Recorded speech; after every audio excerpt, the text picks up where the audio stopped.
भारतीय जनता पार्टीचे पंतप्रधान मोदीजी हे 2 वेळेस आपल्या सोलापूरला आले आणि पहिल्या वेळेस त्यांनी सांगितलं होतं की सुशील कुमार शिंदे होम मिनिस्टर है और वो देश के सिपाही का गणवेश यहाँ क्यों नहीं बनाते हैं, कारण इथं आमची हँडलूम इंडस्ट्री आहे. तुम्हाला आठवतं ना असं ते म्हणाले होते.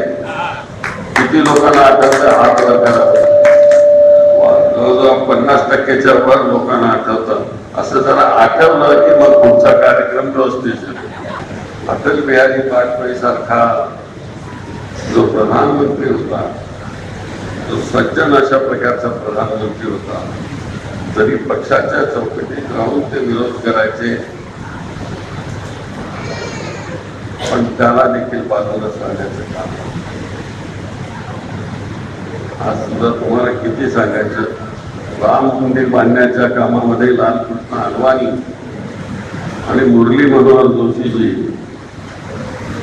या दोघांनी सगळी सुरुवात केली. रथयात्रा अडवली. माझा जो होम मिनिस्ट्री मधला सेक्रेटरी होता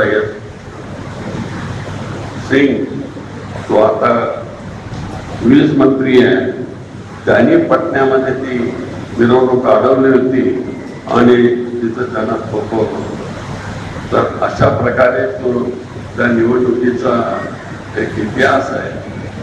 पण तो सगळा काळ निघून गेला आणि भारतीय जनता पार्टी इथं सत्तेवर आली आणि भारतीय जनता पार्टी सत्तेवर आली जिथे तिथं आश्वासन देत ते कधी न होणार तेही आणि कुठली उद्घाटन केली जी काम आम्ही केली होती, रस्त्याची कामं केली, एनटीपीसीची कामं केली, पॉवर ग्रीडची कामं केली, त्याचे उद्घाटन झाले प्रधानमंत्र्यांनी. ते करायला का नाही? का नाही? दक्षिण मधले तुमचं आहे तर दक्षिण मध्ये हे काम सगळं झालेलं आहे, तुम्हाला हे माहिती असली पाहिजे.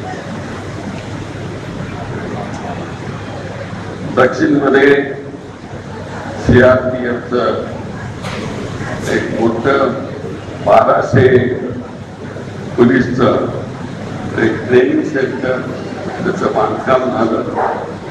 टाकळी इथं दुसरं SSBचं 1200-1300 पोलिसांचं एक बांधकामाची तिथं सुरुवात झाली. ते हन्नूरला, अक्कलकोट. आणि माझं मंत्रिपद गेलं त्याच्यानंतर येणाऱ्या कुठल्या खासदारांनी कुठलं बघितलं नाही ना प्रधानमंत्र्यांनी बघितलं. तर अशा तऱ्हेनं काँग्रेसने सुरू केलेली कामं ही सुद्धा ते करत नाही. आज एवढी मोठी इन्व्हेस्टमेंट तिथं पडून आहे टाकळीला, पण त्यांना कशाची चिंता नाही. फक्त काँग्रेसवाल्यांनी त्याची सुरुवात केली म्हणून ते दुर्लक्ष करतात. तर अशा तऱ्हेचं देशाचं राजकारण ते इथे करत आहे. म्हणून मी एवढंच तुम्हाला सांगतो की जे प्रणितीताईंनी आता सांगितलं की ह्या देशामध्ये आता लोकशाही कायम आपल्याला टिकवायची आहे की हुकुमशाही याचा विचार करायची वेळ. आणि म्हणून उद्याच्या या निवडणुकीमध्ये आपल्याला लोकशाही टिकवावी लागणार आहे.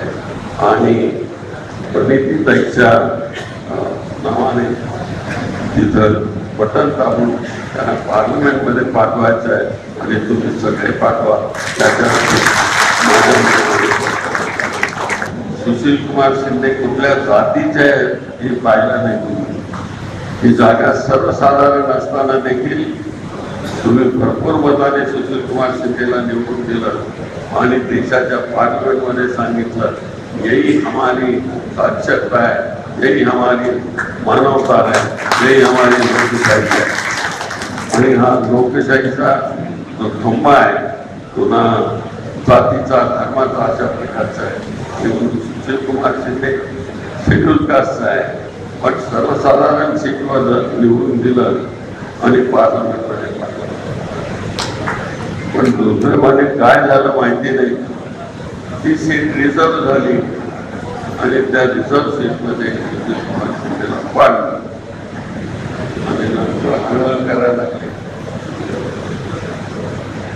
पण ठीक आहे, झालं गेलं, विसरून जा. पण उद्या येणारी निवडणूक अतिशय महत्वाची आहे. प्रणितीसारखी एक विद्वान, एक हुशार आणि त्याचं वक्तृत्व इंग्रजी आणि हिंदी प्रभुत्व गाजलेलं आहे अशा एका लोकप्रतिनिधीला दिल्लीमध्ये पाठवायचं आणि सोलापूरचं नाव परत एकदा त्याच्या पातळीवर ठेवायचं अशा प्रकारचे विचार व्यक्त करतो. घेतो. जय हिंद, जय महाराष्ट्र.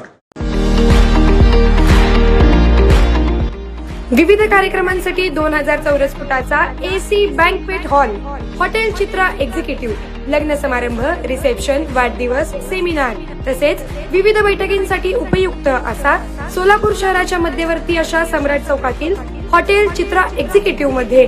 पत्ता 195 बुधवार पेठ, सम्राट चौक, चिडगुप्पर हॉस्पिटल समोर, सोलापूर.